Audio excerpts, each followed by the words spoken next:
Buenas horas, muy buenas tardes, noches en otros lugares de Perú, del mundo, de toda Latinoamérica que siempre están a esta hora con nosotros.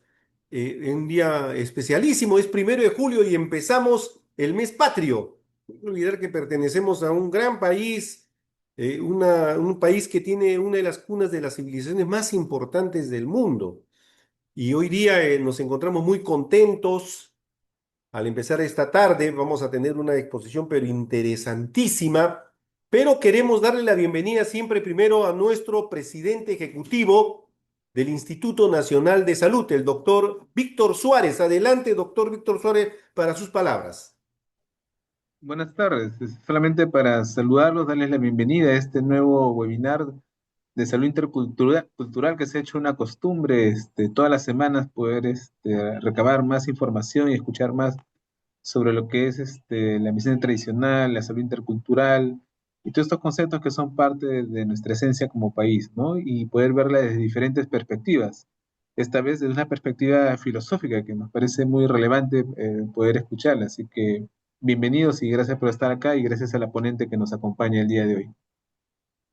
Gracias, querido doctor Víctor Suárez, nuestro presidente ejecutivo, siempre preocupado por cómo ir desarrollando evidencias que nos permitan a nosotros avanzar en el camino trazado. Recuerden que para el próximo mes tenemos cosas muy interesantes y les adelantamos algo, ¿ah? Este mes para las celebraciones de aniversario de nuestro querido instituto tenemos un programa muy especial para el día miércoles 22. No se lo vayan a perder porque va a ser una locura, de verdad que va a ser una locura porque van a estar imbricadas varias regiones del Perú. Estamos viendo algunas sorpresitas adicionales como parte de la celebración de nuestro aniversario.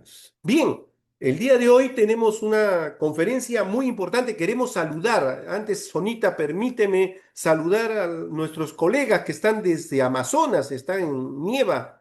Está del Instituto Nacional de Salud, siempre tenemos presencia permanente, está nuestro hermano, el antropólogo Armando Medina, que siempre para con nosotros. Neptalí Cueva, ahí donde te encuentres, mi hermano, ¿sí? Cariño fraterno, siempre un hombre muy preocupado. Neptalí, nos estás debiendo tu voz.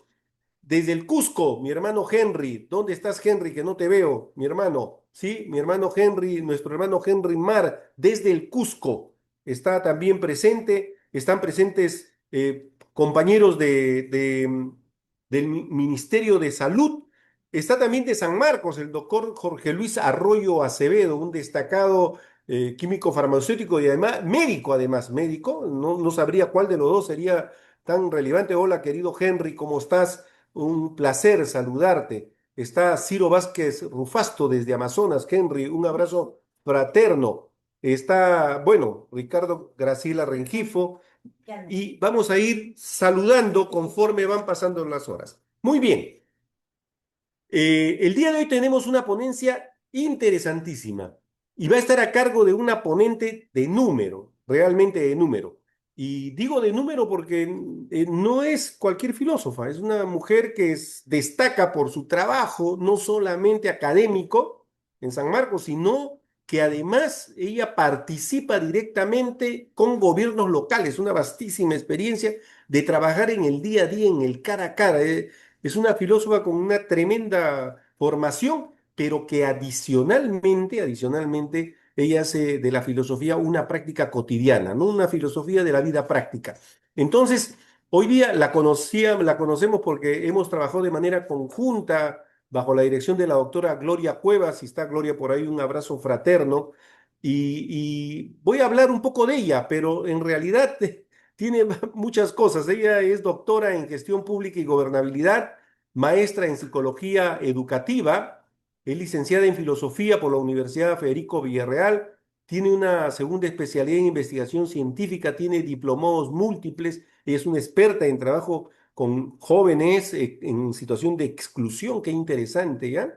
Es docente universitaria en pre y posgrado, ha participado en múltiples proyectos sociales educativos, es finalista en buenas prácticas gubernamentales. Y bueno, les voy a comentar algunas cosas más, pero unas iniciativas bárbaras y una capacidad. de síntesis, sobre todo en el pensamiento y pensamiento crítico muy importante. Hemos tenido la ocasión de gozarla y disfrutar de sus amenas conversaciones y saberes desarrollados en nuestro instituto. También ha estado en la dirección de enfermedades no transmisibles, específicamente en el área de salud mental. Entonces voy a presentar a mi querida hermana Sonia Lidia Romero Vela. Querida Sonia, adelante, tú dices el tema y todos prestemos muchísima atención. Bienvenida. Muchas gracias, doctor Luis Fuentes, por esta invitación. ¿Me escuchan? ¿Escuchan bien? ¿Me ven? Gracias también al director y por la iniciativa, ¿no? de trabajar en la interculturalidad. Y muchas gracias también por la presentación. Eh, Hay mucho por hacer en el Centro Nacional de Investigación Social e Intercultural, pero esta iniciativa ya es una práctica filosófica, ¿no? Lo que ustedes vienen trabajando en Ricciari, ¿no? No sé si lo dije bien, Ricciari, es una práctica filosófica y hoy lo vamos a ver y yo vengo aquí pues para seguir sumando y complementando. He traído un PPT, voy a compartirlo, me avisan si se ve.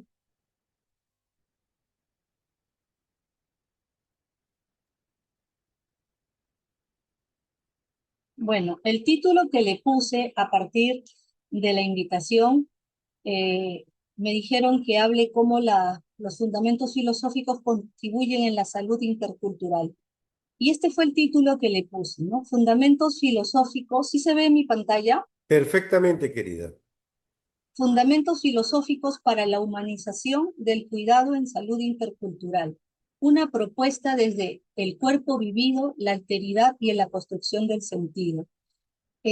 Como ya me presentó el doctor, yo soy Sonia Romero Vela y me considero filósofo práctica. He recibido una formación en las prácticas filosóficas y es allí donde les voy a contar el día de hoy en esta ponencia sobre mi experiencia y cómo a través de la teoría he sistematizado en la práctica, ¿no?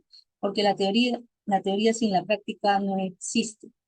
Entonces, para ello quiero situar, he traído una problemática de cómo estamos en las prácticas filosóficas en el mundo, ¿no? Es una tendencia que ha surgido recién casi en los años 80 y cómo vienen trabajando los colegas filósofos prácticos en el mundo. La problemática que he considerado, pues, no, Ricciari viene trabajando la salud intercultural, pero sin embargo todavía aún no se reconoce, ¿no? El sufrimiento existencial y su sentido. Actualmente la salud intercultural reconoce la diversidad cultural, las prácticas tradicionales, los saberes ancestrales, pero aún no consideramos. Y dentro de las prácticas filosóficas, nosotros estamos trabajando esta dimensión, que es la dimensión existencial, donde surgen preguntas sobre el sufrimiento y el sentido del futuro. ¿Qué pasa cuando alguien enferma, ¿no? Muchos pacientes llegan al sistema de salud con preguntas que ningún examen clínico responde. ¿Por qué me pasó esto? ¿Cómo vivir con esta enfermedad? ¿Quién soy después del diagnóstico? ¿Qué sentido tiene seguir viviendo? ¿Cómo convivir con el dolor?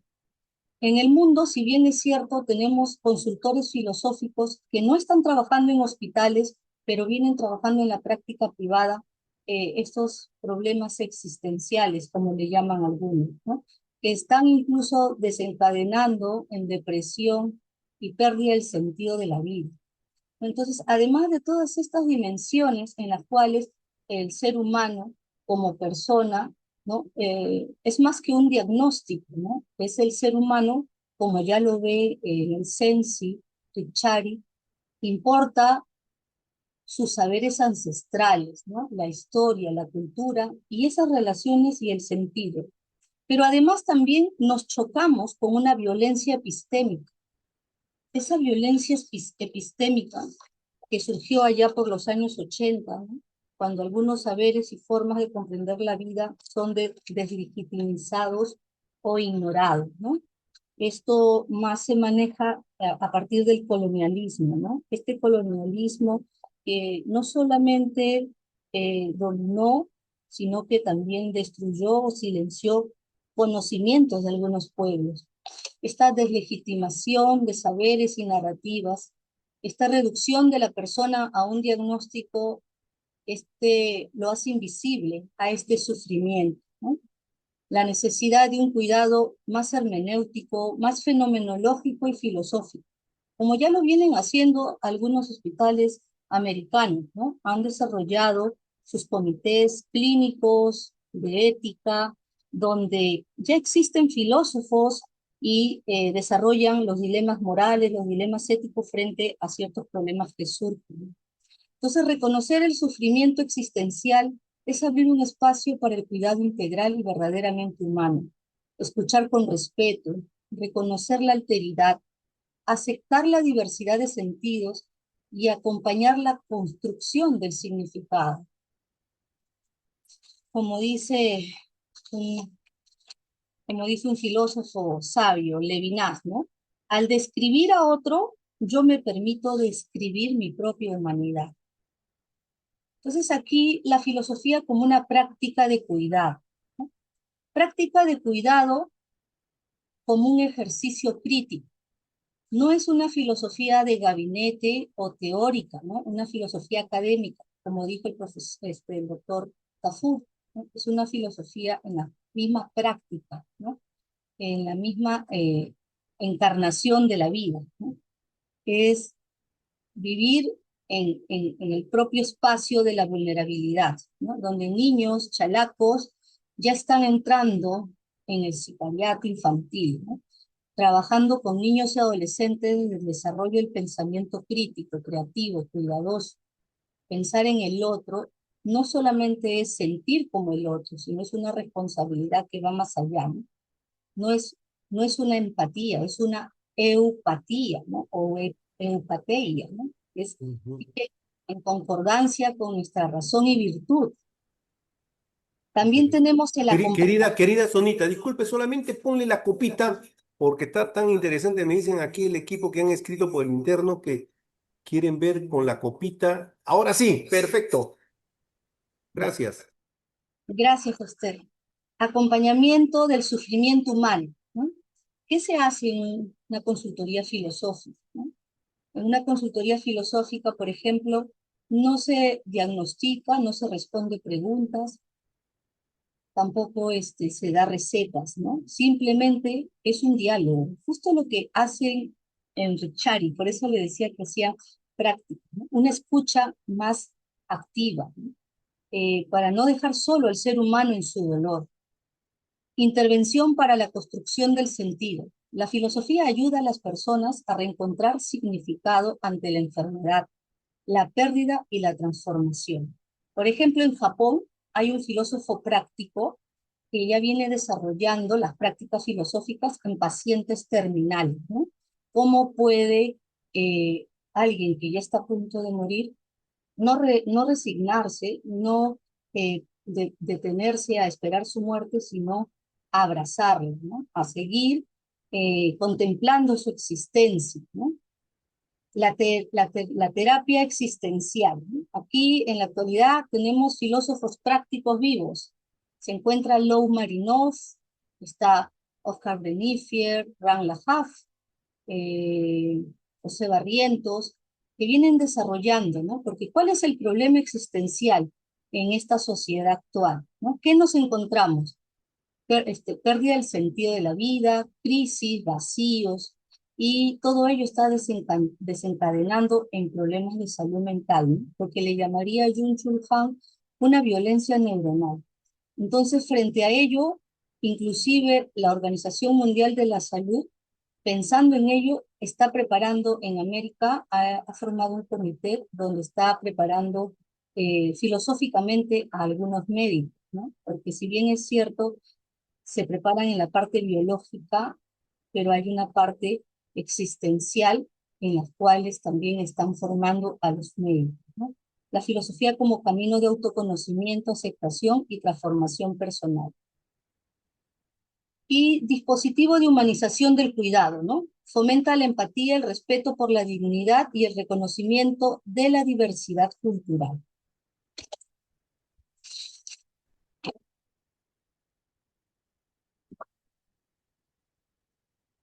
Ya no, se me colgó. Voy a un ratito volver a compartir, se me ha pegado.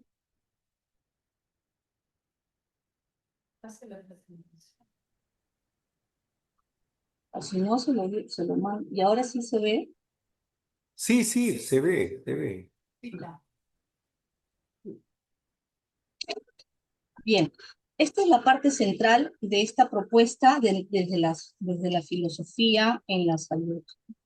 He traído esto que nosotros, los filósofos prácticos, ya venimos desarrollando, ¿no? La práctica filosófica, que a diferencia de la práctica de la filosofía académica, ¿no? Donde no hablamos de Platón, sino desarrollamos la teoría de las cavernas en una consultoría filosófica.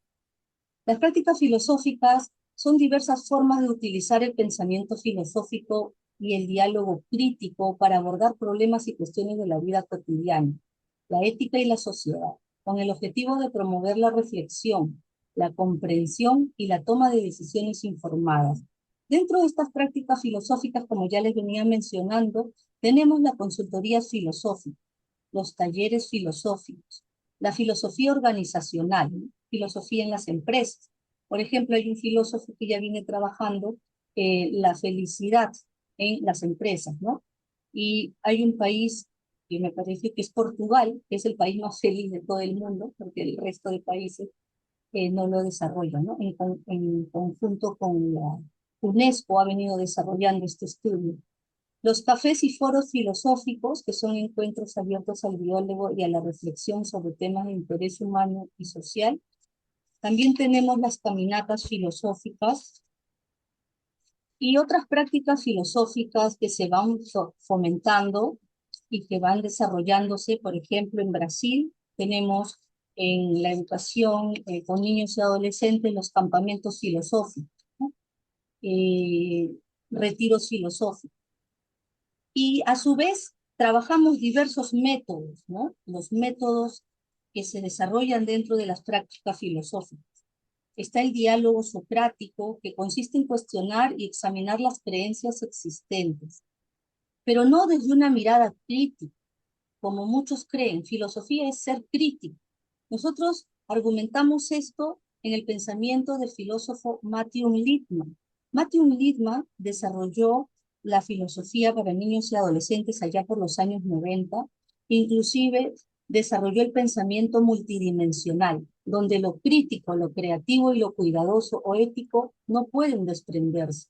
No podemos ser solo críticos, deben ser como dos caras de una misma moneda, lo crítico y lo creativo.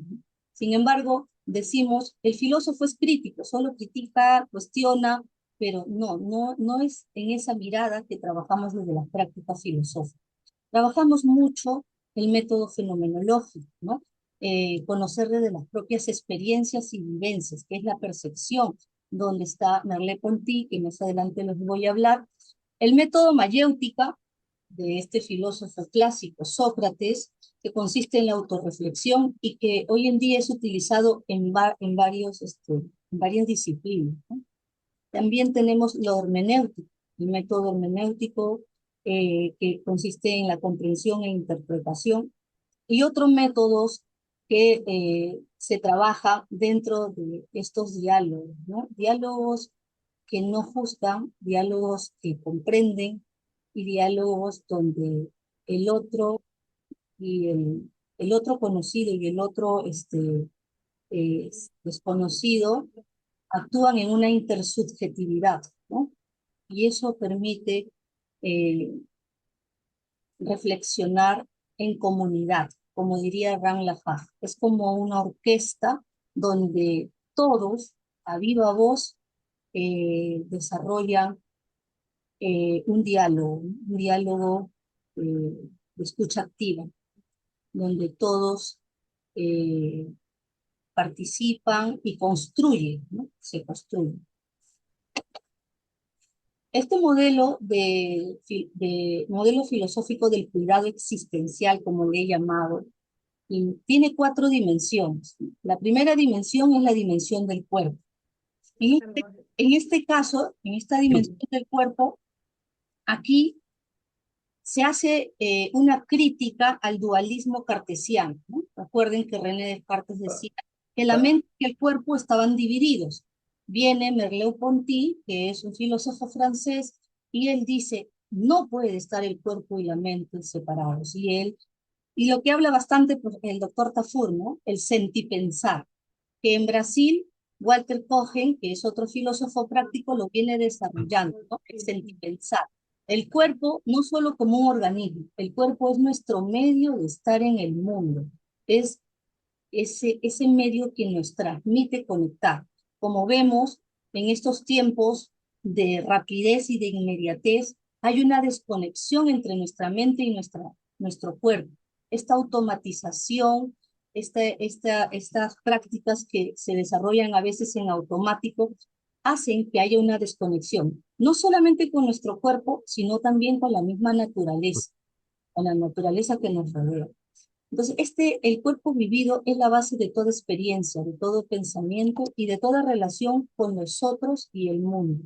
Nuestro cuerpo vivido es que tú no eres, ¿no? Tú no eres solamente algo biológico, ¿no? Existes porque tu conciencia te reencarnas. A diferencia de lo que nos decía este dualismo, ¿no?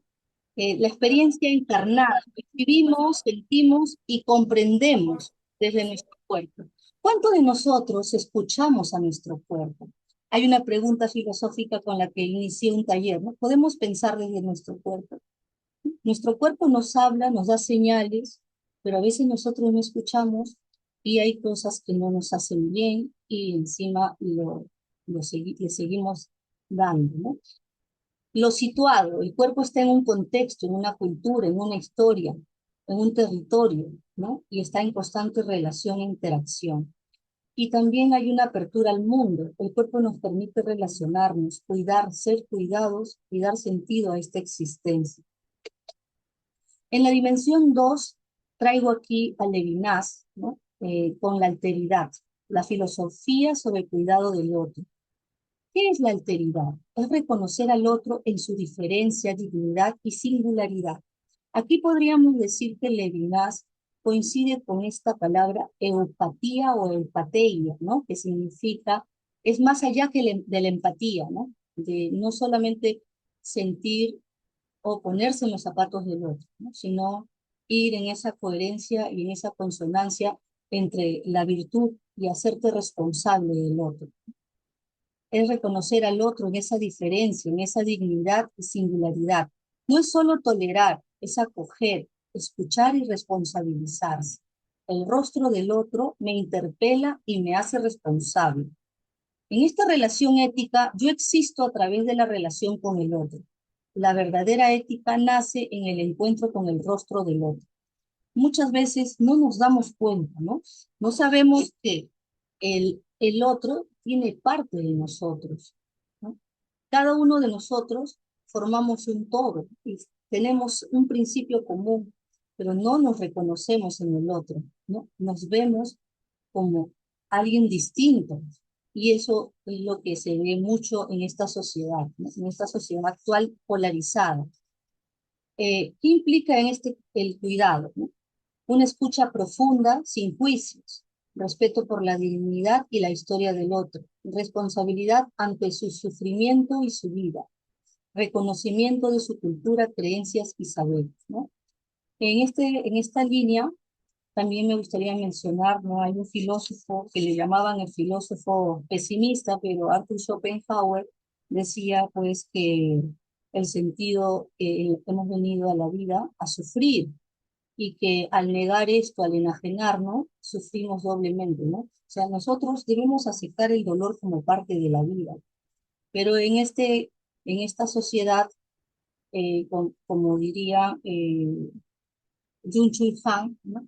Hay una extrema toxicidad del positivismo, ¿no? Donde está prohibido sufrir, donde puedes resolver eh, los problemas a un clic o a un botón, ¿no? Cuando hay cosas que no necesitan, ¿no?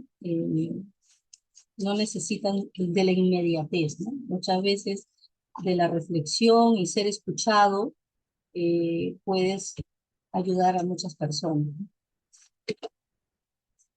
En la dimensión 3 también trabajamos bastante el diálogo, ¿no? Un diálogo filosófico es distinto a otro diálogo. ¿En qué consiste este diálogo? Aquí el ente regulador es la pregunta, ¿no? Iniciamos a través de la pregunta. Todo gira en cuestión a una pregunta. Si alguien, por ejemplo, entra en una consultoría filosófica, inicia con una pregunta. Tuve un caso donde una persona, un sujeto me dice, quiero iniciar esta consultoría con esta pregunta. ¿Cuál es el sentido de la vida? Y empezamos con su pregunta y sobre esa pregunta él termina filosofando, ¿no? O sea, el sentido no tiene sentido, ¿no? Llega a conclusiones, pero a partir de ello, ¿no? Entonces, un diálogo en una consultoría filosófica, a diferencia de un taller donde hay grupos, ¿no? Un taller filosófico donde en grupo también se construye, ¿no? Se construye conocimiento y se resuelven bastantes dilemas éticos. Por ejemplo, existen muchos problemas en la actualidad con adolescentes que se están cortando, que entran en depresión por dilemas éticos, ¿no? Por creencias, y para ello también tenemos otro filósofo que a través de la lógica desarrolla todo un arte de la terapia existencial, ¿no? Desde la lógica, que es Elliot Cohen, ¿no? Elliot Cohen. Bien, entonces este diálogo, aquí aparece la consulta filosófica no como terapia psicológica, ¿no? No buscamos reemplazar a la psicología ni a la medicina. Nosotros venimos a complementar y es un espacio para pensar la vida. Estamos en un mundo de rapidez donde muy pocos se detienen a pensar, ¿no? A pensar en lo que están haciendo, en la vida. Se ha caído en una automatización donde producir, ¿no? La autoexplotación, ¿no? Hemos caído en una autoexplotación donde existimos y somos a partir de lo que producimos. Y eso también se ve mucho en la academia, ¿no? Si quieres visibilizarte, tienes que publicar artículos, si no, no eres visible. Y eso, imagínense, en niños y adolescentes, ¿no? Que recién están empezando a conocer la existencia y a vivir. Decir, yo no existo, yo no figuro, yo no aparezco, no soy nadie en mi familia, ¿no? ¿Para qué vivo? Prefiero la muerte, no quiero vivir. Entonces, conversando con una psiquiatra, decía que antes la depresión se veía más en adultos, ahora también están apareciendo en adolescentes, ¿no? Desde los 12, 13 años, 14 años. ¿Qué sentido tiene lo que estoy viviendo, no? ¿Quién soy en este momento? Estas preguntas surgen en todos los momentos de las consultorías o talleres, ¿no? Diálogo, escucha, reflexión, comprensión y deliberación. ¿Qué valores quiero sostener en mi vida, ¿no? ¿Cómo puedo seguir adelante? Aquí hay algunos autores. Pierre Hadot, que desarrolla la filosofía como un modo de vida, ¿no? Gerd Achenbach es el primer filósofo alemán que en los años 1980 funda la primera consultoría filosófica. Un amigo lo buscó y llevó a su hijo con depresión y a través en 6 meses, a través del diálogo filosófico, logró que convierta esas ideas que tenía y que piense y que tome conciencia y analice, ¿no? Porque lo que se busca es analizar, ¿no? Analizar esas oraciones, esas frases que se van diciendo, ¿no? Que se dicen y por qué lo dices y qué significado tiene, porque a veces hablamos cosas sin saber su significado, las repetimos y no entendemos lo que dice, nos apropiamos de palabras sin sentirlas, sin entenderlas. Ran Lahaf es un filósofo que trabaja Deep Philosophy, él desarrolla la contemplación y él ha escrito un libro sobre saliendo de la caverna de Platón. Ha trabajado toda una metodología donde a través de talleres y grupos logra que salgamos del perímetro, ¿no? Salgamos de esta caverna y nos elevemos para no quedarnos en esta zona, como algunos seguro le llaman, hay zona de confort, ¿no?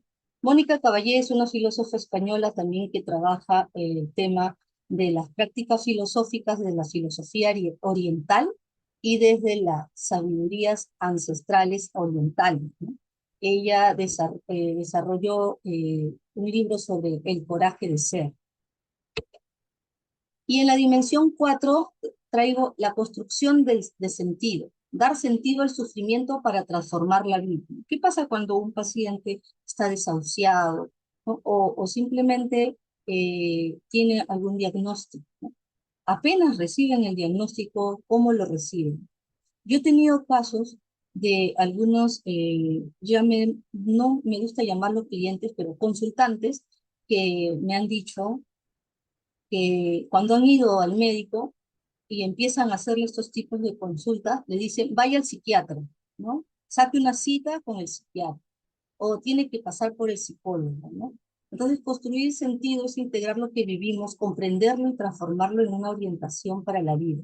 Aquí se podría dialogar con Paul Ricoeur, que él nos dice que el sentido se construye a través de la narración, la interpretación y la comprensión de nuestra historia de vida, ¿no? Somos nuestra historia, ¿no? Somos nuestra historia. Víctor Frank, ya saben que él estuvo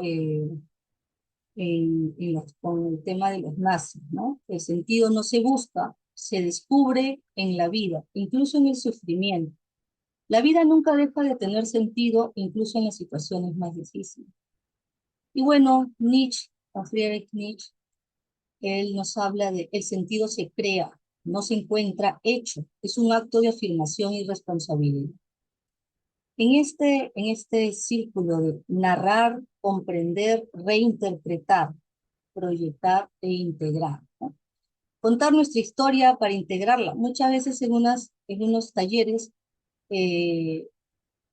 hay personas que empiezan a hacer análisis entre su pasado, su presente y su futuro, y si nunca lo había visto en este punto y me acabo de dar cuenta de ciertas cosas, ¿no? Y a veces dialogando con otros, eso fluye como un espejo, nos rebota. Y nosotros también nos desarrollamos. Aquí, a diferencia de una consultoría psicológica, el filósofo está en la misma relación.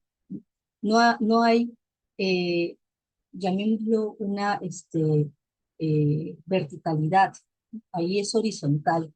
Entonces, comprender, dar significado a lo vivido, ¿no? Muchas veces repiten la vida, como nos diría Nietzsche, eh, la vida se repite igual y no le encuentran ese sentido, pero lo que no se dan cuenta o no se entienden es que sí hay cosas que son distintas y en ese diálogo surgen, ¿no? Surgen, hasta yo misma he ido y sigo buscando y sigo encontrando muchas cosas. Yo también voy desarrollándome con otros en esta intersubjetividad. El ejemplo sería pues una enfermedad, ¿no? Ya sabemos pues que una enfermedad a todo el mundo le cambia la vida. Surgen preguntas como de dolor y confusión, ¿no? Hay personas que quizás puedan exagerar ciertos diagnósticos y crean que se van a morir al día siguiente, ¿no? ¿Cómo reaccionar frente a esta situación? ¿Cómo podemos, eh, es normal, ¿no? O sea, es normal que las personas tengan miedo, ¿no? Muchos dicen el miedo, tener miedo es malo, pero también el tener miedo es principio de motor para hacer grandes cosas. A través del diálogo, la reflexión y el acompañamiento encuentro nuevas comprensiones, ¿no? Encuentro un sentido que me permite seguir adelante y el sentido se convierte en dirección, propósito y esperanza. Construir sentido es transformar el sufrimiento en comprensión y experiencia, es sabiduría para vivir. En estas prácticas filosóficas no necesitas estudiar filosofía. Lo que se necesita es apertura al diálogo, ¿no? El respeto, la escucha activa. Para ello, he desarrollado estas principales conclusiones. La filosofía como complemento para la salud intercultural más humana e integral. Uno, la salud intercultural requiere ampliar el concepto de cuidado. La salud ha incorporado el reconocimiento de la diversidad cultural y de los saberes ancestrales. Sin embargo, aún existe una dimensión poco explorada, el sufrimiento existencial.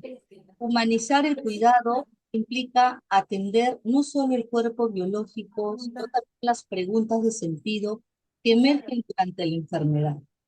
La filosofía constituye un complemento para el cuidado integral. La filosofía no sustituye a la medicina, ni a la psicología, ni a la salud pública.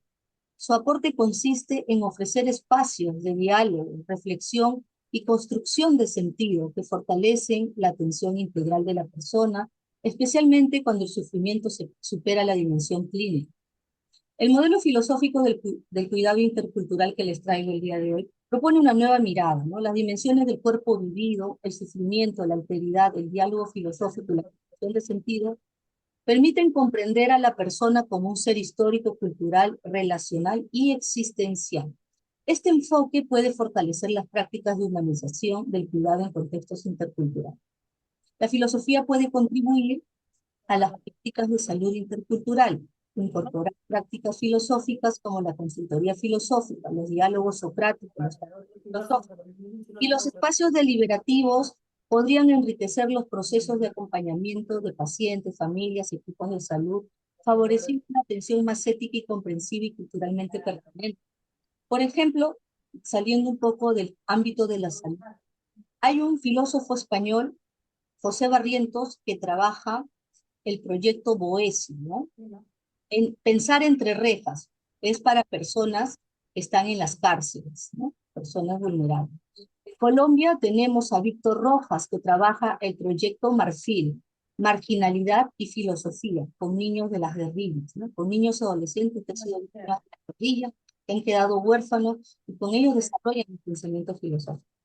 Aquí en Perú he desarrollado prácticas vengo desarrollando la filosofía práctica en la prevención de riesgos psicosociales. Cómo el pensamiento autónomo puede ayudar a un niño, a un adolescente, a un joven a pensar por sí mismo y no dejarse llevar, a cuestionar, a hacer críticas sobre lo que se está viendo, ¿no? Porque hoy todo está a un botón. Los niños van a las redes y inclusive en una de mis visitas a través del INS a provincias, los adolescentes decían, yo prefiero ir a Gemini y a ChatGPT antes de ir a un psicólogo, ¿no? No confío en los psicólogos, pero sí confían en la IA. Entonces, si vamos en ese sentido, ¿no? Cuando trabajamos con los adolescentes, tenemos que pensar en esa comunidad, por ejemplo, ¿por qué es importante para ti participar en una consultoría psicológica con una IA? ¿No? Y habría que escuchar cómo ellos perciben, ¿no? Y a partir de ese diálogo, entrar con otros y hacer esa construcción, ¿no? Porque ellos mismos, nosotros no les decimos así es o así no es, ¿no?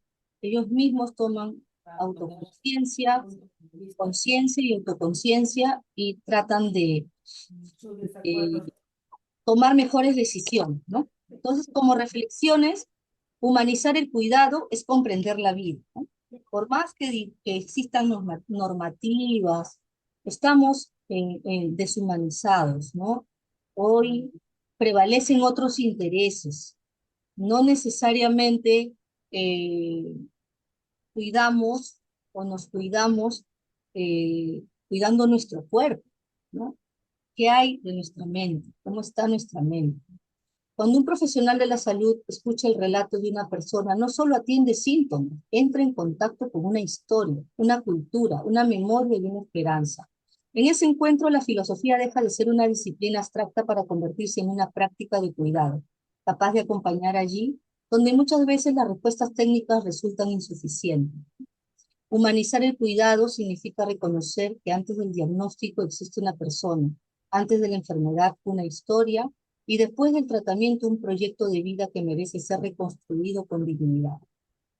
Y bueno, como mensaje de cierre, curar cuando sea posible, aliviar cuando sea necesario y comprender siempre, ¿no?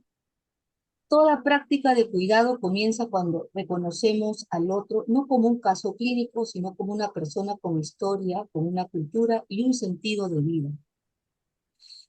Bueno, de esta forma quiero cerrar y decirles pues que ya existen aquí en el Perú todavía de manera incipiente las prácticas filosóficas, no son reconocidas, ¿no? No son reconocidas. En México inclusive tienen ya su observatorio de filosofía y su colegio de consultores filosóficos, ¿no? Del cual soy miembro, pero aquí en el Perú todavía no, ¿no? Todavía llegar algunos colegios, algunas instituciones y decir que la filosofía todavía sobrevive, esa carrera pensé que ya había desaparecido, ¿no?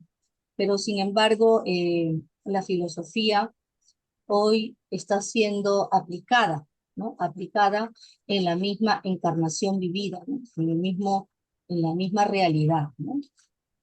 Eso es, de esta forma quería terminar. Muchas gracias. Bueno, queremos agradecer a Sonita. Me eximo de los comentarios y luego lo haremos porque entramos en este momento a una parte muy importante de esta plataforma, ¿sí? Que significa la esencia del nacimiento de Richard. Precisamente cuando Manuel Núñez Butrón empezó con esta tarea, él siempre lo que quiso hacer. Muy bien, como han visto ustedes, muy simbólico, siempre en la voz de nuestra queridísima afroperuana Luchita Reyes, este poema extraordinario de Tu voz existe. Y en este momento vamos a escuchar dos comentarios, más comentarios, y por favor, todos los que deseen opinar, está abierto. Antes, permítanme saludar a todos los que están de diferentes lugares, ¿ya? Están desde la Pontificia Universidad Católica del Perú, está Luis Fernando Llanos, está también Luis Muñoz Acevedo de la Universidad Nacional de Trujillo. Está desde el IPRES de Junín, Percy Rupay. Está desde la direza, del director de la Dirección de Aseguramiento e Intercambio Prestacional de la Direza Junín, Alfredo Asto Parco. Están los compañeros de Huancavelica, del Ministerio, del Instituto Nacional.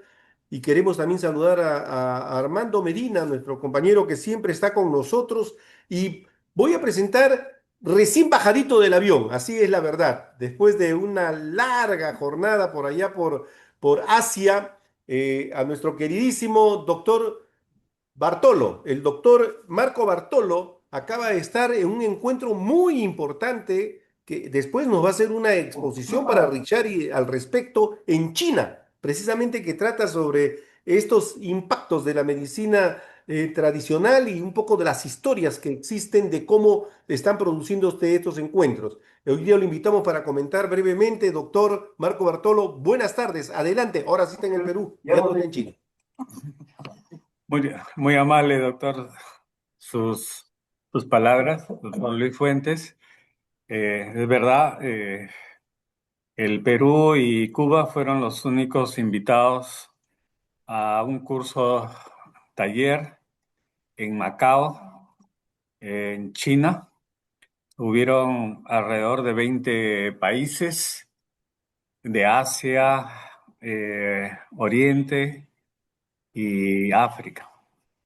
Entonces fue una oportunidad muy valiosa que el gobierno chino haya pensado en nosotros.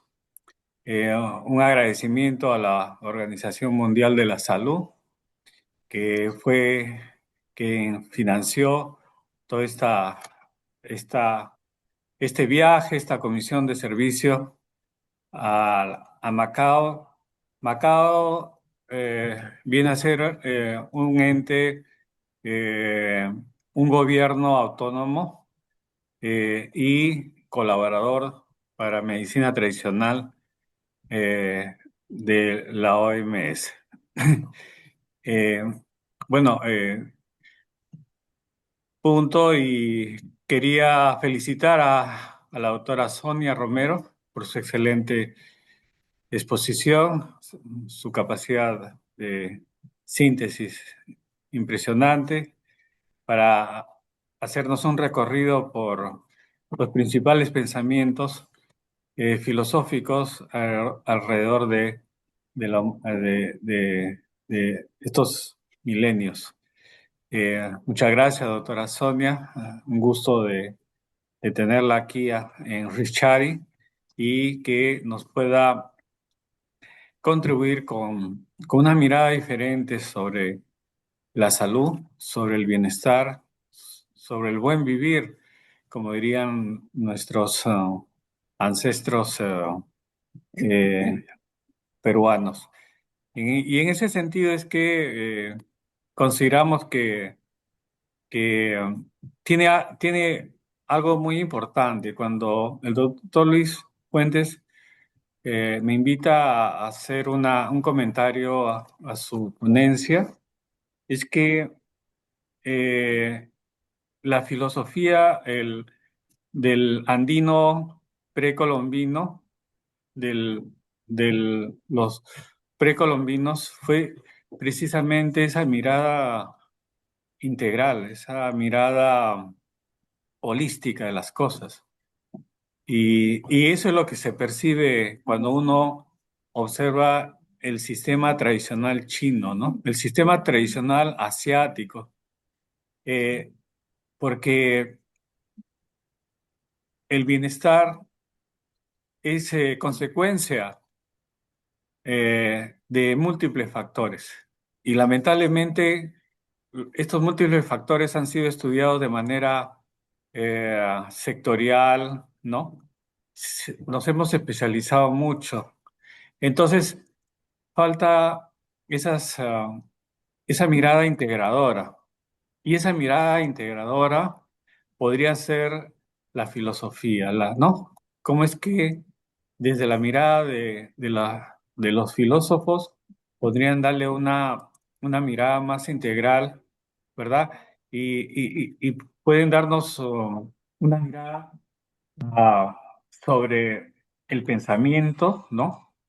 De las naciones, de los países, pero también sobre cómo este pensamiento podría, podría ser consecuencia y efecto de lo que observamos en el día a día.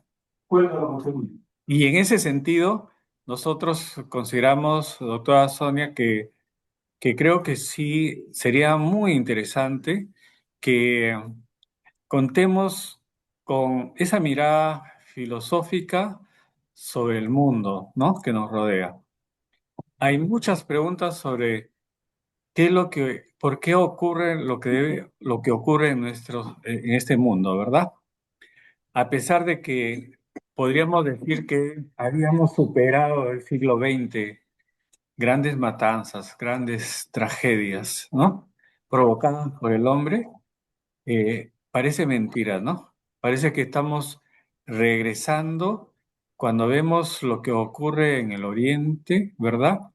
Donde la deshumanización ocurre.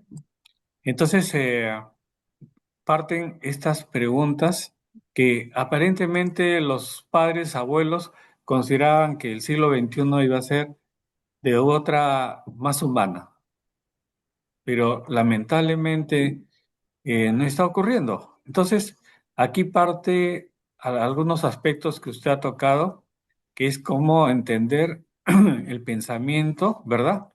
La filosofía del individuo, de las naciones, ¿no? Y cómo es que esta podría ser descifrada, ¿no? Porque necesitamos que alguien descifre todos estos aspectos y creo que desde la mirada de la filosofía es fundamental.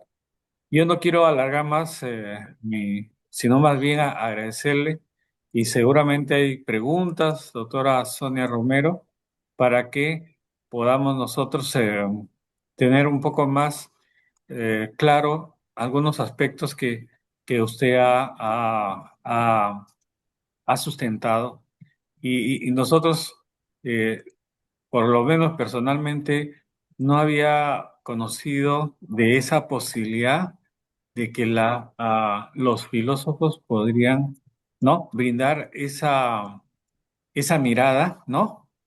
A las personas, a los colectivos, a las naciones, sobre la situación, ¿no? Sobre el estado de las cosas, sobre comprender el conocimiento y la humanidad y la filosofía del día a día. Muchas gracias y en ese sentido, muy amable, doctora Sonia. Gracias, Gracias. doctor Bartolo. Queremos agradecer al doctor Bartolo por estos comentarios. Lo comprometemos al desarrollo de toda su experiencia ya vívida en China, ya en dos oportunidades, y vamos a seguir comentando. Recuerden que es el momento en el cual pueden hacer uso de la palabra. La doctora Sonia hoy día nos ha hecho un recorrido muy interesante que a mí me va a permitir después hacerle algunas preguntas. Nos ha hablado de una perspectiva del cuerpo. Yo he leído entre líneas ahí a David Le Breton, la alteridad de Levinas, qué bárbaro. Sí, pues, interesantísimo. Comentaba en la mañana que todos los que hacemos de alguna manera interculturalidad tenemos que comprender un poco de esto de la construcción del otro, ¿no? Del yo y su relación con el otro. Yo después quisiera que amplíes un poquito esto, porque muchas veces las miradas multiculturales parten del yo hacia el otro, mientras que Levinas más bien dice que la otredad es la que te ayuda a construir. Yo quisiera que más adelante nos pudiera dar unos elementos adicionales para entender esto de lo multicultural y lo intercultural. He podido leer también ahí la doctrina de Kleiman en el cuidado, ¿eh? Plenamente. He leído, he visto a Kleiman ahí en su lectura, ha hecho una crítica a usted muy fuerte del tema de la humanización en nuestra sociedad, que como bien ha señalado usted, Bill Chul Han, que es un filósofo moderno, surcoreano, que habla muchísimo de una crítica muy tremenda. Y ha hablado también del cuerpo como territorio. Qué interesante esta mirada que no hace más que seguir repensando la necesidad de construir una mirada interdisciplinaria, cuando menos, cuando podamos, será transdisciplinaria del tema de la cultura y en general de la interculturalidad. Yo no sé si tenemos alguna otra, por favor, intervención. Veo ahí a varias personas, algunos me han escrito. No sé, doctora Montesa, si es que hay alguien que quiere hacer uso de la palabra. No puedo ver acá a nadie, Sí, que hay una pregunta. dos Hay una- preguntas. Hay dos preguntas. Una de ellas, doctora Sonia, buenas tardes. Buenas tardes. Interesante, dice un participante. Las 5 dimensiones para considerar en el tratamiento de la enfermedad podría ampliar sobre la dimensión existencial y su relación con la dimensión psicológica. Sí, ¿puedo participar? ¿Puedo responder? Tu voz existe, querida Sonia. Bien, muchas gracias. Es una pregunta que siempre se hace, ¿no? Sobre las diferencias entre esta dimensión o consultoría, en este caso lo psicológico y lo filosófico. En el caso de una consultoría psicológica se trabaja sobre ¿no? El proceso psicológico. En cambio, en una consultoría filosófica se trabaja más los problemas existenciales, los problemas éticos, los problemas de sentido, los problemas de identidad y otros temas como la libertad, el amor, el miedo, ¿no? Que surgen, ¿no? Es un diálogo, a diferencia de lo psicológico que se concentra más en el tema de las emociones. En el campo filosófico pensamos las emociones, ¿no? Eso sería la respuesta que podría dar. Muy bien, si me permite, antes de que la doctora Betty Montesa continúe, yo quiero saludar, miren, ya, qué grato. Sería muy bueno poder escucharla. Está la doctora Cori Chamán Cabrera, secretaria general de la Asociación Nacional de Médicos Residentes del Perú. Querida doctora Cori, si es que usted se muestra, por favor, qué grato. Está también el doctor Carlos Vicente Cubías de la Universidad San Juan Bautista. Está desde Ica Chincha, siempre nuestra querida Alejandrina. Alejandrina, también un gran abrazo. Adelante con las preguntas, por favor, querida doctora Betty. Sí, doctora Sonia, en el marco de lo que usted nos habló sobre el aspecto filosófico de la salud intercultural, una pregunta que plantean, si aceptamos que la salud intercultural implica reconocimiento de múltiples racionalidades, los sistemas médicos y cosmovisiones, ¿qué transformaciones filosóficas, éticas y políticas deberían producirse en la formación de los profesionales de la salud para la organización de los servicios que puedan garantizar una pertinencia intercultural en salud? Es una pregunta bastante interesante, ¿no?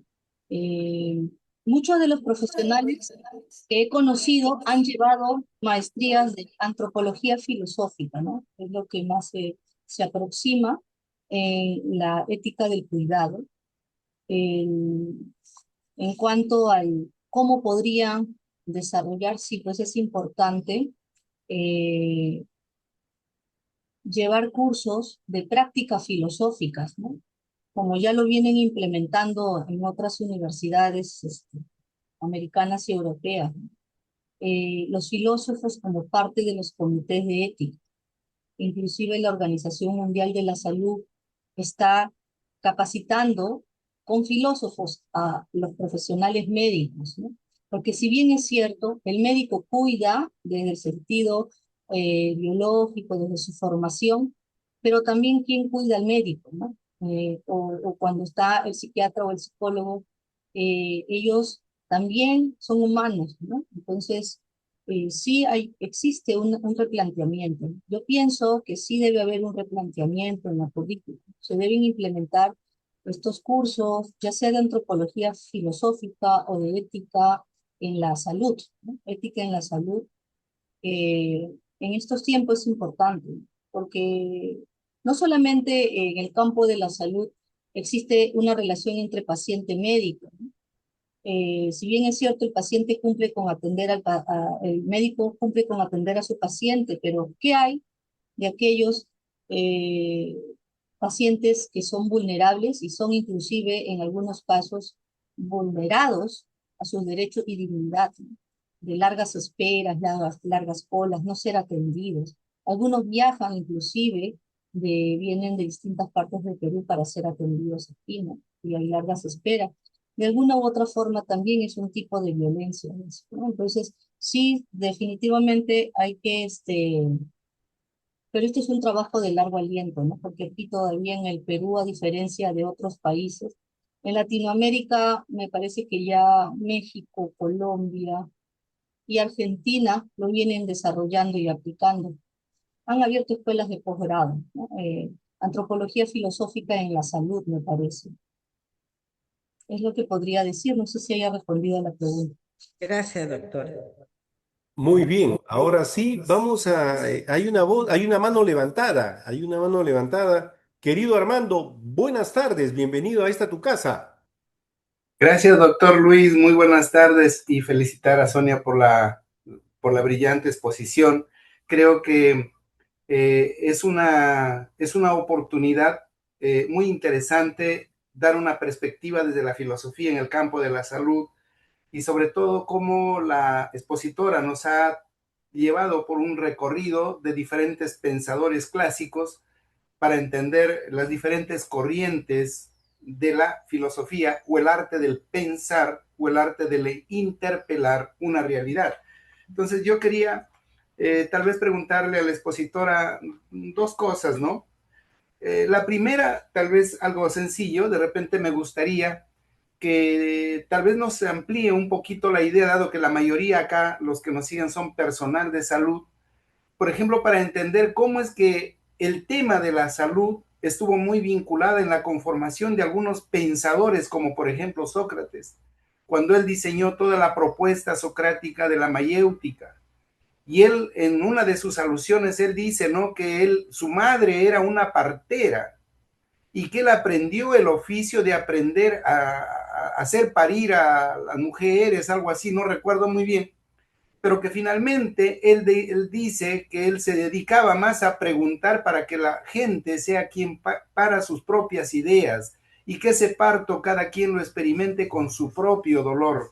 Entonces, la metáfora que él utiliza me parece muy interesante y tal vez, no sé, estimada Sonia, podrías ampliarlo porque justamente cuando nosotros vemos el campo de la salud en las comunidades, el curandero mayormente es quien hace esa secuencia sin saberlo tal vez, que la misma gente te cuente cuál es la causa de su problema y él mismo es quien te cuenta tal vez la causa del mal y ahí encuentra la misma solución.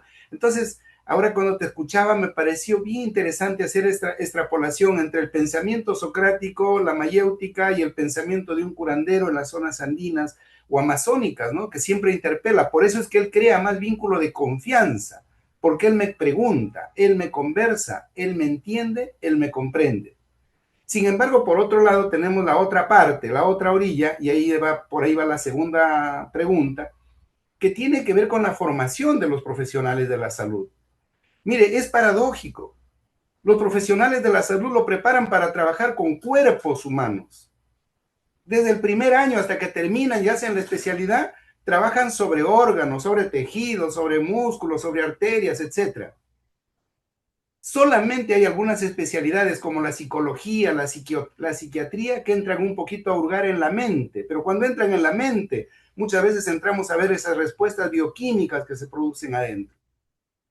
Pero vea usted, no sé, y por favor, con la ayuda del doctor Ruiz y tal vez los presentes, díganme ustedes, ¿cuántos cursos de filosofía han llevado?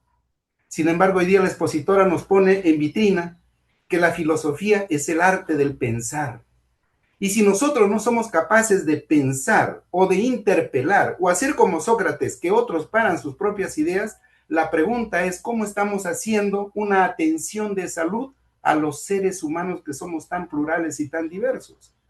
Entonces, yo creo que usted nos ha mencionado varios enfoques y no sé desde ahí, por ejemplo, cómo poder entender cuál es la formación del profesional de la salud. Yo creo que el médico debería de estar muy vinculado en una buena formación desde una antropología filosófica y después equiparadamente con su campo propiamente biomédico, ¿no? Lo que le corresponde. Pero eso debe ser de rigor porque él desde toda su vida va a atender a seres humanos y los seres humanos no somos porque tenemos masa muscular o huesos o arterias, sino somos por lo que pensamos, por lo que sentimos, por lo que amamos, por lo que odiamos, por nuestros miedos. Eso somos. Y eso es filosofía pura.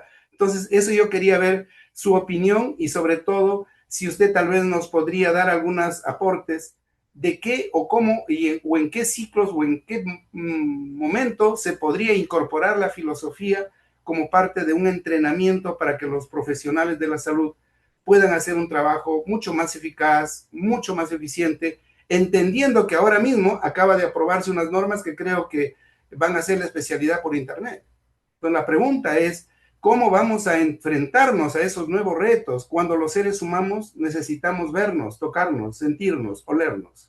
Y eso es filosofía pura, aplicado a lo que usted hace un momento decía, a esas nuevas perspectivas de la conquista de la felicidad. Y la felicidad no está en un elemento externo, sino en lo que uno siente y lo que uno vive. Entonces no sé si por ahí de repente me podría aclarar algo al respecto, doctora Sonia, y gracias, doctor Luis, por la oportunidad. Muy amable. Muchas gracias, doctor Armando Medina.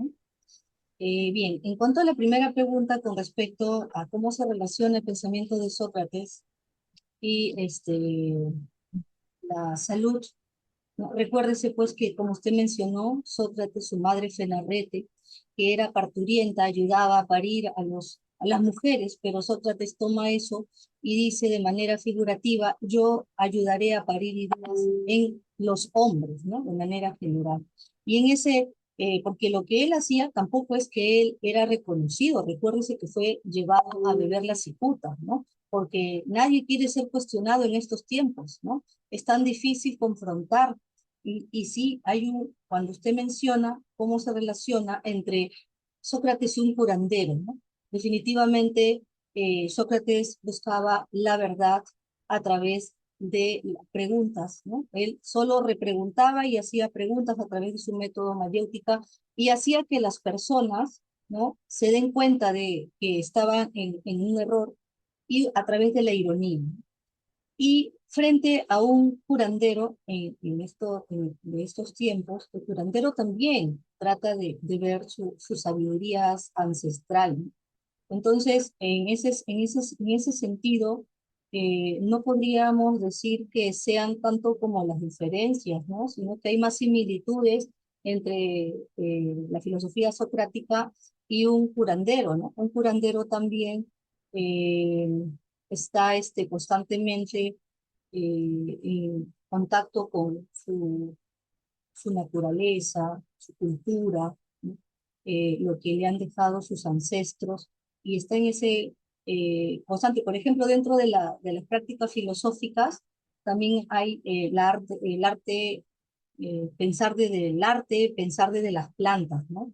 Como las plantas curativas, ¿no? En México también y en España, me parece, están desarrollando estas prácticas. En España, Mónica Caballé, ¿no? Con la filosofía oriental.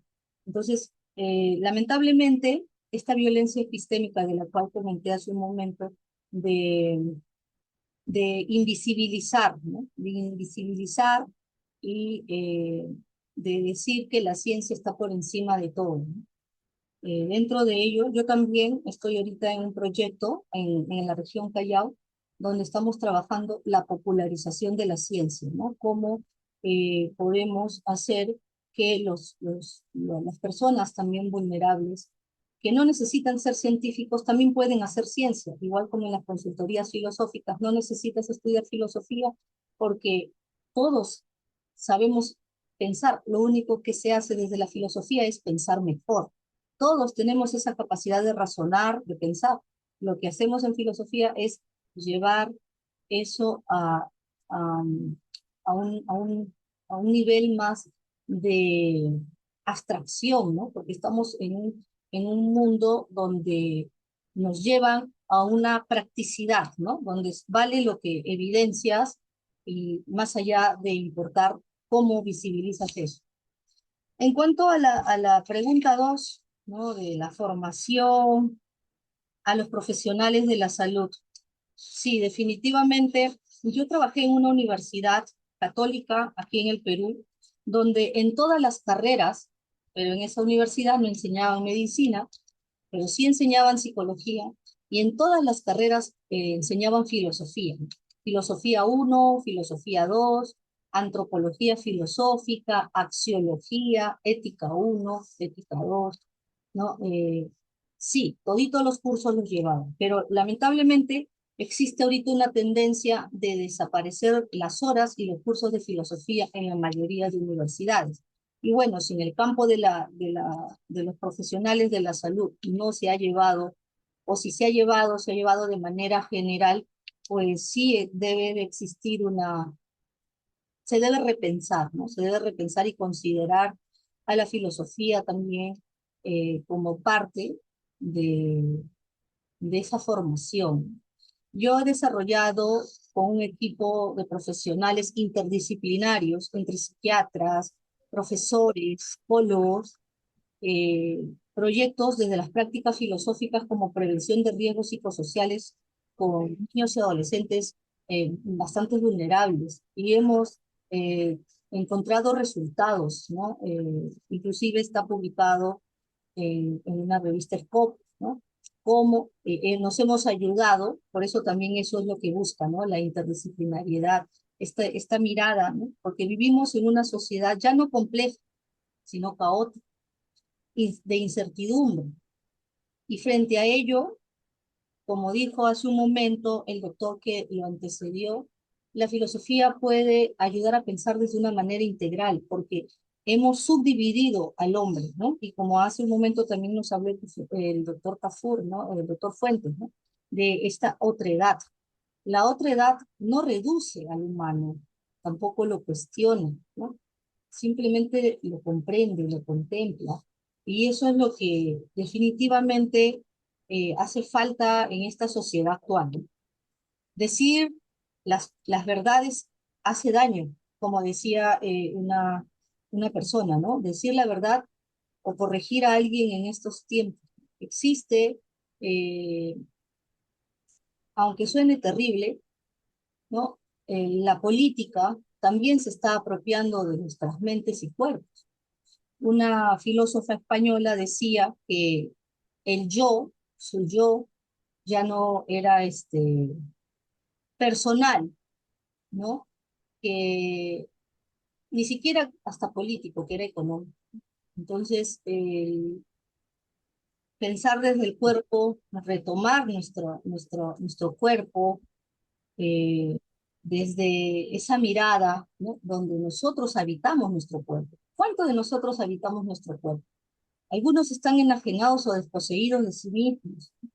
Hay médicos, porque he tenido clientes o consultantes que han venido, y dicen, ni me mira apenas llego y le digo, está que dice, ya, usted tiene esto, haga esto, y cuando le hace ciertas preguntas, dice, ya, visite al psicólogo, mejor vaya y busque un psiquiatra, ¿no? Ni los mira, ni los escucha. Yo sé que el sistema quizás exige o lleva eso, ¿no? Y sí necesitamos, ¿no? Introducir al menos la antropología filosófica en la salud y la ética en la salud, porque es importante conocer la historia de la filosofía para poder entrar a la ética y a la antropología filosófica. Llegar a las prácticas filosóficas, eh, en mi caso, ¿no? De formación, porque yo estuve primero enseñando, estuve en la academia. No fue tan fácil. Una cosa es desarrollar una clase y otra cosa es, como diría Sócrates, ¿no?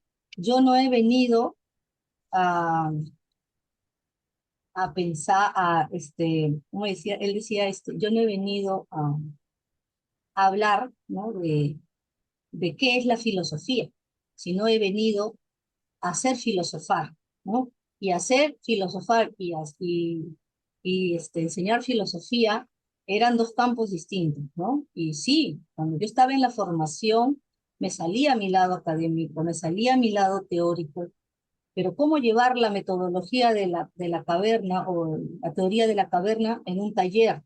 No voy a hablarle de que la caverna, ¿no? Sino llevar a través de métodos y estrategias a que estos chicos salgan de su propia caverna. O cómo llevar, ¿no? La fenomenología de Merleau-Ponty, ¿no? Cómo llevar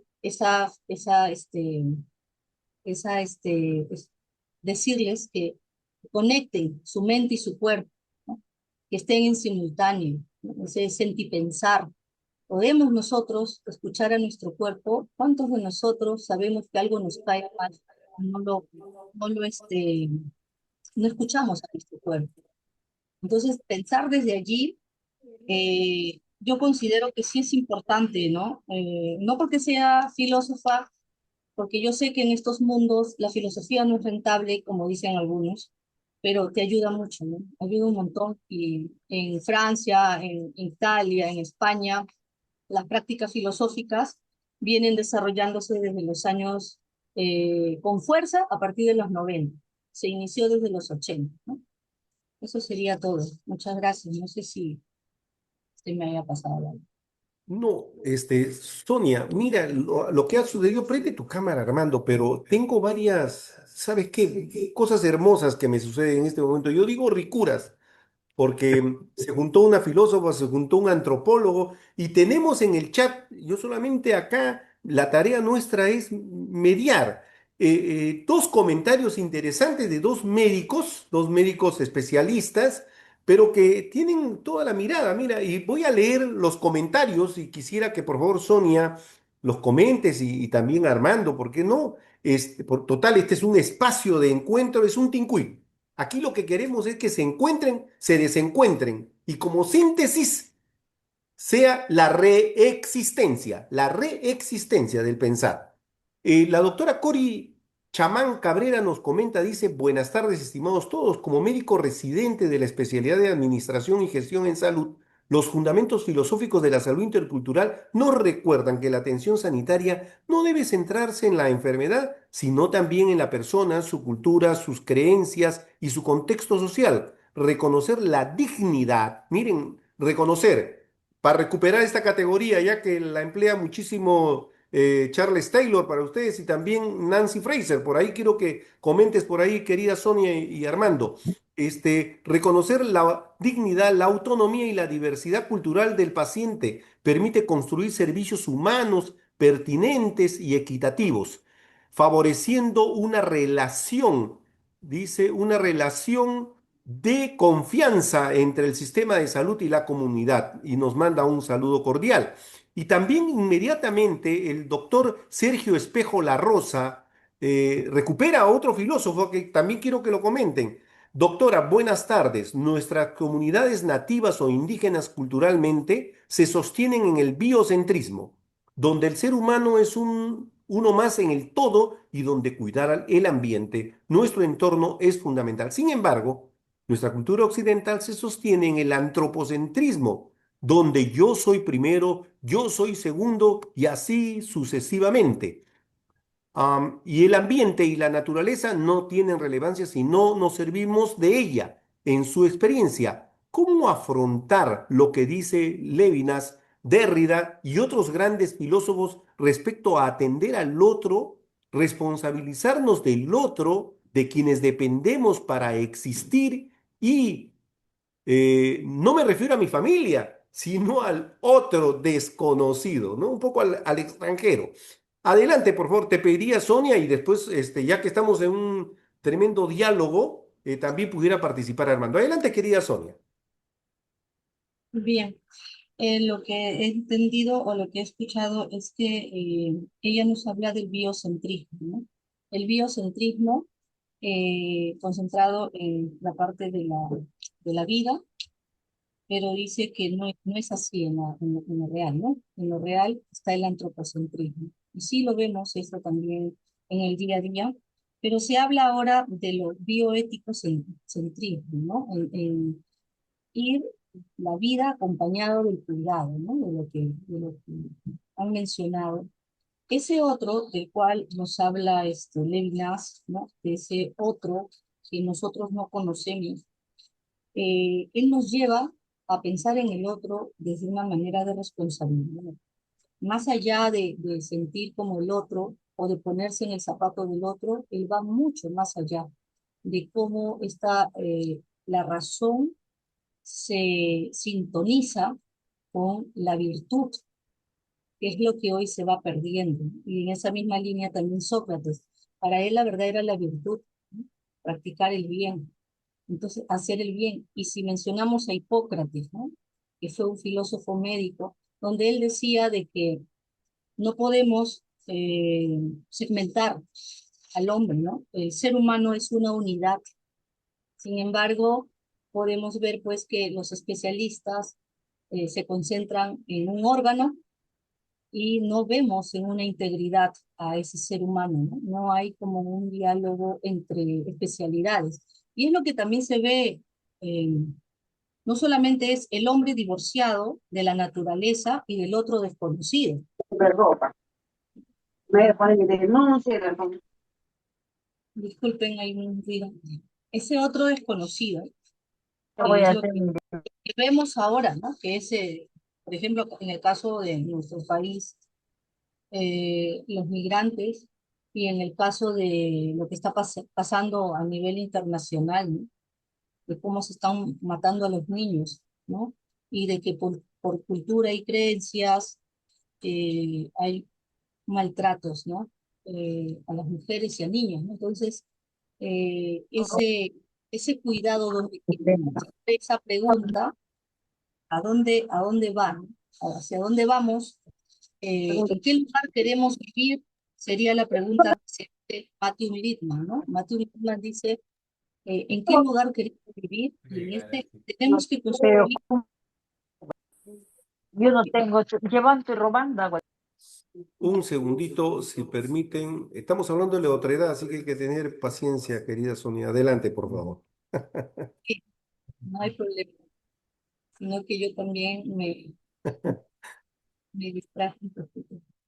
Bueno, sí, esa otredad, ¿no? De pensar y vernos reflejados en el otro. Hegel decía de que nosotros somos una parte de todo y que lo real era racional. Y en estos tiempos donde hemos caído en interpretaciones y relativismo, lo que se busca es una mirada desde Hans-Jörg Gadamer de comprensión, ¿no? Todos tenemos distintas interpretaciones y comprensiones, pero lo que nos hace falta es eso, ¿no? No hay una tolerancia a las diferencias, ¿no? Y esto, cuando hablaba este filósofo brasilero sobre la violencia epistémica o del epistemicidio, ¿no? De cómo hoy tener conocimiento te da poder y por lo tanto tú eres dueño de la verdad y lo que digan los otros son solo opiniones o no es verdad o mira desde dónde, quién lo hizo, ¿no? Y eso es lo que nosotros como filósofos tenemos ese iceberg, ¿no? Que es el tema de las redes, ¿no? Las redes y que muchos de los jóvenes, niños y adolescentes están cayendo en esas, no hay cuidado, no estamos cuidando a nuestros niños y adolescentes. Y esa es la preocupación que tengo, ¿no? De trabajar las prácticas filosóficas desde el pensamiento, desde el desarrollo del pensamiento multidimensional. Esa es la mirada desde las prácticas filosóficas, desde la misma filosofía. Y desde la filosofía en la salud, la prevención de los riesgos psicosociales, cómo las prácticas del cuidado del otro, ¿no? El otro que no conozco, pero que yo cuando esté envejeciendo, ese otro va a estar de repente más adelante en otros cargos. ¿Qué estamos dejando? ¿En qué lugar queremos estar? ¿No? Si nuestro cuerpo nos habita, pero también nuestro cuerpo existe en un mundo donde no lo estamos cuidando. Existen, por ejemplo, estudios científicos donde dice que el petróleo que se va sacando de la tierra está generando todos estos movimientos sísmicos. Entonces, todo tiene una razón explicable, ¿no? Todo lo que tiene la tierra, pero no la estamos cuidando. Ese otro desconocido, ese niño, ese adolescente, ese adulto mayor, se dice que ahora tenemos una sociedad de adultos mayores que están naciendo menos niños. Entonces, ¿qué estamos haciendo por ellos, no? Y eso es más allá de decir, yo pienso en el otro y voy y me solidarizo, no basta, ¿no? Sino que también somos responsables, pero no todos estamos dispuestos a asumir esa responsabilidad. Eso es parte de lo que pienso. Gracias. Un momentito ya. Me escribieron acá en el WhatsApp, me dicen, doctor, esto termina siendo una especie de conversatorio ya muy social, muy filosófico, muy antropológico. Y le recuerdo algo, que el CENSI es el Centro Nacional de Investigación Social e Interculturalidad en Salud. Es decir, aquí no es que coexistimos, convivimos en sana diálogo permanente, profesionales desde las ciencias biológicas, las ciencias sociales, las ciencias administrativas y todos aquellos que deseen dar su opinión, su voz, sus conocimientos, sus saberes, sus sentipensares como solemos desarrollar aquí. Su comentario, querido Armando, para luego ya pasar al momento final. Gracias, doctor. Solamente tal vez partir de la último comentario, ¿no? Efectivamente, ¿no? Yo creo que el CENSI es la única instancia en todo el Perú y en todo el sector salud que nos hace sentir un poco más humanos, porque aborda estos aspectos desde la filosofía, desde la historia, desde la antropología, desde la arqueología, desde la biología, para entender en la multiplicidad de lo que significa ser humano. El Sensi no investiga cómo curar un riñón, un hígado o cómo curar, qué sé yo, un dolor de cabeza. Acá nosotros entendemos el dolor como una experiencia humana y que muy bien lo ha planteado Sonia desde una perspectiva filosófica. Entonces, yo me quedé muy motivado realmente, Sonia, gracias por tu participación, pero cuando nos has hecho reflexionar sobre esas otredades como un legado que nos reflejan para la comprensión del otro y haces referencia en que nosotros hemos caído en una suerte de interpretaciones muy relativistas, donde creemos que nosotros, porque nos hemos formado en la academia, tenemos la verdad de todo, y muchas veces hemos perdido la capacidad de la tolerancia. y cosas de la vida, cosas del destino, esta mañana he terminado de leer este libro de Adela Cortina, no sé si la conoces, Aporofobia. Aporofobia es el rechazo al pobre. Y entonces cuando terminé de leer este trabajo y te escuchaba ahora, parecía que todo hubiese convenido en un acuerdo, porque justamente Adela Cortina, ella que es una filósofa española, ella nos parte haciendo una comprensión del ser humano y donde él justamente nos dice que el ser humano posee dignidad, por lo tanto a él nunca se debe tratar como un medio, sino debe ser como un fin en sí mismo. Además, ella nos dice, todas las personas tienen capacidad moral para dialogar, para tomar decisiones responsables y construir un buen carácter, que ese es el ethos, o ese es lo que nos hace ser diversos, eso es lo que nos hace ser lo que somos en este país plural como es Perú.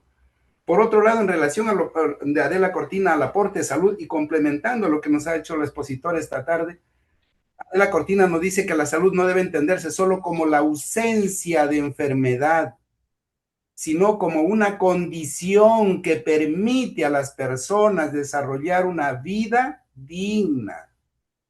Además, dice, los profesionales e instituciones sanitarias deben actuar con responsabilidad, justicia, respeto y compromiso con el bienestar de las personas. Y por eso es que en todas las instituciones públicas del Estado, perdón, de salud y universidades que tienen que trabajar con investigar en el campo de la salud, tenemos el campo de la ética, porque la ética debe orientar las decisiones en donde los servicios deben estar al servicio del ser humano. Por lo tanto, desde esta conferencia que nos ha ofrecido la doctora Sonia y desde el CENSI, y gracias al doctor Luis, yo creo que nos aporta algunas cosas interesantes para entender esa vida buena que se construye mediante valores como la solidaridad, la justicia, el respeto y la compasión. Hoy que hemos mercantilizado la salud, por Dios, necesitamos eso. Si no, miren ustedes, nomás ya la otra vez salía, ¿no? Cómo las máquinas se malogran en los hospitales porque tenemos que ir allá al frente, que nos saquen un diagnóstico, una muestra. ¿Por qué? Porque hay interés, los grandes laboratorios. Hoy la salud se ha convertido en una mercancía. Por eso, esta conferencia de esta mañana, yo creo que, perdón, de esta tarde que nos ha traído la licenciada Sonia, haciendo coincidir con lo que plantea de la Cortina, yo creo que esto debe invitarnos a una reflexión desde la ética de la razón cordial que ella le llama, ¿no? Desde su mirada filosófica, donde propone una ética que une la relación con la empatía y la compasión. Todo eso para buscar el bienestar y el buen vivir de los seres humanos. Entonces yo creo que la ponencia que nos ha traído, pues, esta tarde, Sonia, nos invita a humanizarnos un poquito más. Y creo que eso es lo más grandioso de estos Richaris. Gracias, doctor Luis. Gracias, licenciada Sonia, que nos ha iluminado bastante en esta conversación. Muy amable y a todos los presentes. Gracias. Querida Sonia, tu mensaje final, por favor, y que no, final es el día de hoy, porque ya te comprometemos a formar parte de todo el staff de los consultores. Por cierto, se está formando un equipo de consultores externos a nuestra institución, toda vez que el mandato de la presidencia ejecutiva es darle una mirada desde los estudios sociales, desde los estudios humanísticos, a esta plataforma que debe ser, como usted bien ha señalado, y lo vamos a decir con toda claridad, es la única que existe para tratar estos temas de cultura en general en nuestro querido país. Adelante, querida Sonia, por favor. Muchas gracias, doctor Leve. Bueno, Ricciari, desde ya, yo pienso que ya es una práctica filosófica, ¿no? Porque usted pone las voces, ¿no? Y como diría este filósofo Rang Lafave, todas las voces hacen la banda, ¿no? El equipo orquestal, la orquesta. Una sola voz no tiene sintonía. Entonces, estas voces de todas las sangres de Perú, de todas las regiones, ¿no? Y desarrollar estos tipos de eventos, pienso que lo que hace Ricciari de buscar conectar, visibilizar y fortalecer las experiencias desde una salud intercultural en una sociedad que está muy golpeada por la corrupción, ¿no? donde escuchar a un adolescente que está en depresión porque le afecta mucho todo lo que ve de corrupción, ¿no? Una adolescente en Ayacucho me contaba, ¿no? Que ella hasta se siente afectada por lo que observa en su realidad, ¿no? Y que ella está recibiendo un acompañamiento psiquiátrico porque no tolera eso, ¿no? Entonces, escuchar eso, esas voces de estos niños y adolescentes desde las prácticas filosóficas también es algo desafiante, ¿no? Porque hoy la socialización de los niños y adolescentes cada vez es menos, ¿no? Hablan menos. Yo quiero cerrar con este mensaje de Levinas, ¿no? Que dice, descubrir a otro también me permite describir mi humanidad, ¿no? Describir a, a otro me permite describir mi humanidad. Con esa frase quisiera cerrar. Muchas gracias a todos por haberme escuchado y gracias, doctor Luis, por la invitación. Muchas gracias, doctor Armando, por sus comentarios. Buenas tardes a todos.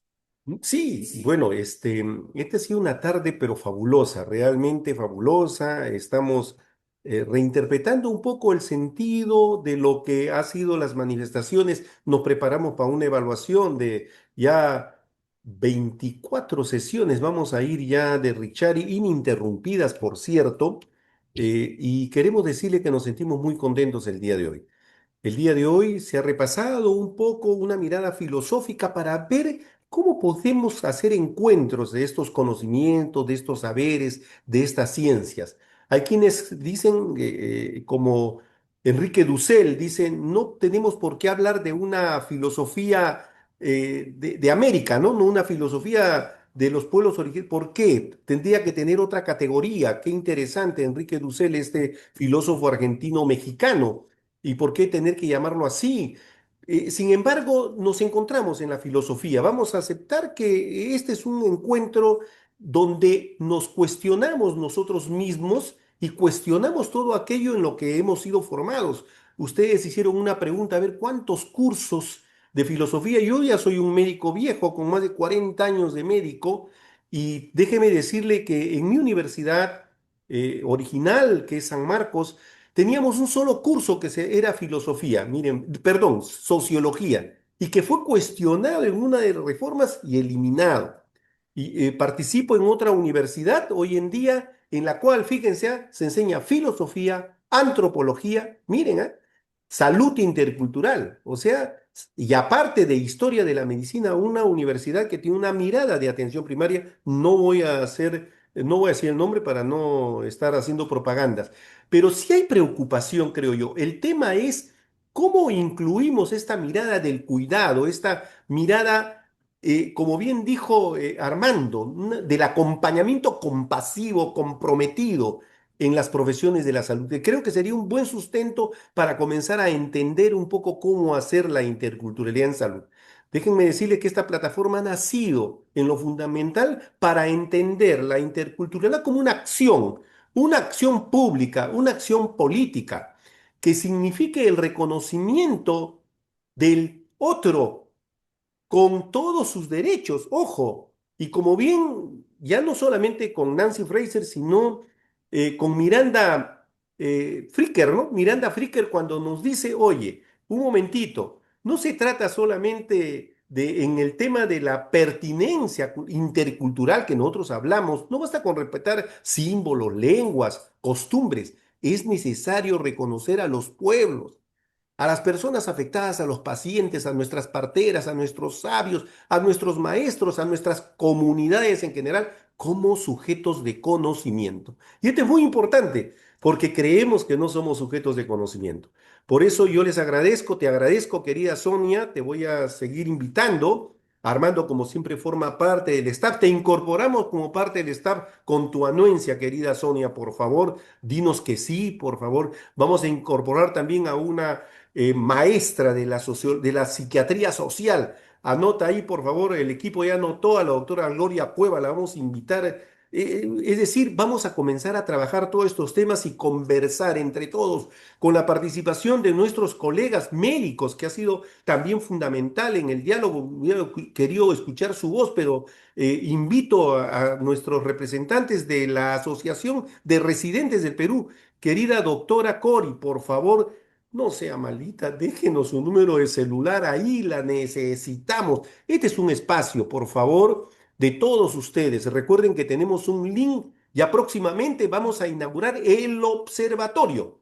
Para nuestro aniversario del día 22 vamos a celebrar del Instituto Nacional de Salud, vamos a poner públicamente el observatorio de salud intercultural de nuestra institución. Ahí va a estar Richard y van a estar alojados todas aquellas informaciones y textos y presentaciones que han habido en Richari y otras más que tenemos recolectadas en este gran observatorio.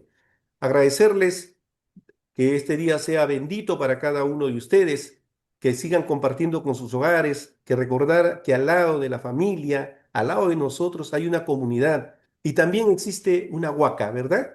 Un recuerdo de nuestros ancestros, de nuestras divinidades, a quienes nosotros también solemos rendir tributo. Que Dios siempre nos alumbre.